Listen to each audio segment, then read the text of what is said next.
Bienvenidos a Miniverse Documentaries. Hoy entramos en una etapa que definió profundamente la identidad, la economía y la estructura social de Cuba, el surgimiento del azúcar y la llegada masiva de esclavos africanos.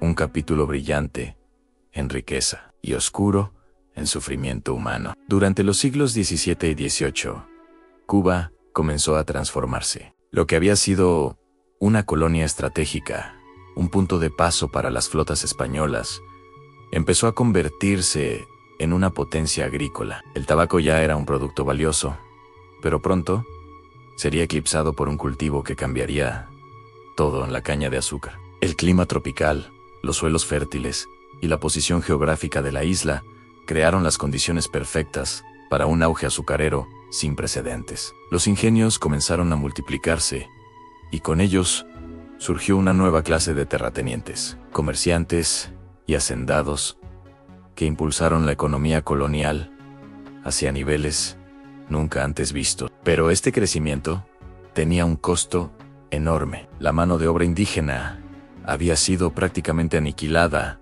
por enfermedades y explotación. Para sostener la producción, los colonizadores recurrieron a la trata transatlántica de esclavos. Miles de africanos fueron arrancados de sus tierras, encadenados en barcos y llevados a Cuba para trabajar en condiciones brutales. En los ingenios, el trabajo era implacable. Jornadas interminables bajo el sol, castigos severos y una vida marcada por la violencia y la deshumanización. Sin embargo, a pesar del sufrimiento, los africanos trajeron consigo algo que sobrevivió a la opresión en su cultura. Ritmos, creencias, lenguas, tradiciones y formas de resistencia que con el tiempo se fusionaron con las raíces indígenas y españolas para dar forma a la identidad cubana. Mientras tanto, La Habana se convertía en una de las ciudades más importantes del Caribe. Sus puertos bullían de actividad. Barcos cargados de azúcar,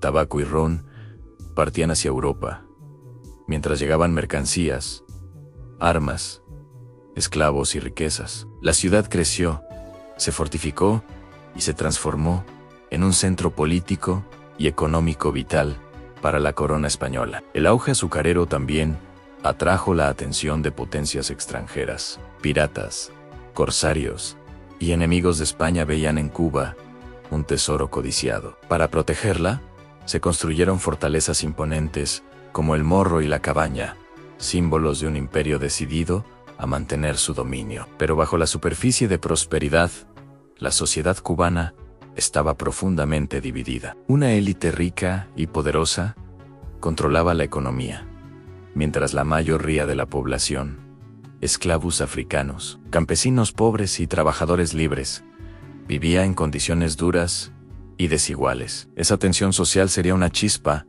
que con el tiempo alimentaría los deseos de libertad. A finales del siglo XVIII y principios del XIX, Cuba se había convertido en uno de los mayores productores de azúcar del mundo. La isla era una joya del Imperio Español, pero también un territorio marcado por contradicciones en riqueza y miseria, progreso y opresión, esplendor y dolor. Este capítulo de la historia dejó cicatrices profundas, pero también sembró las raíces de la cultura cubana moderna. Una mezcla única de tradiciones africanas, europeas e indígenas, que aún hoy define el alma de la isla. Gracias por ver y suscríbete.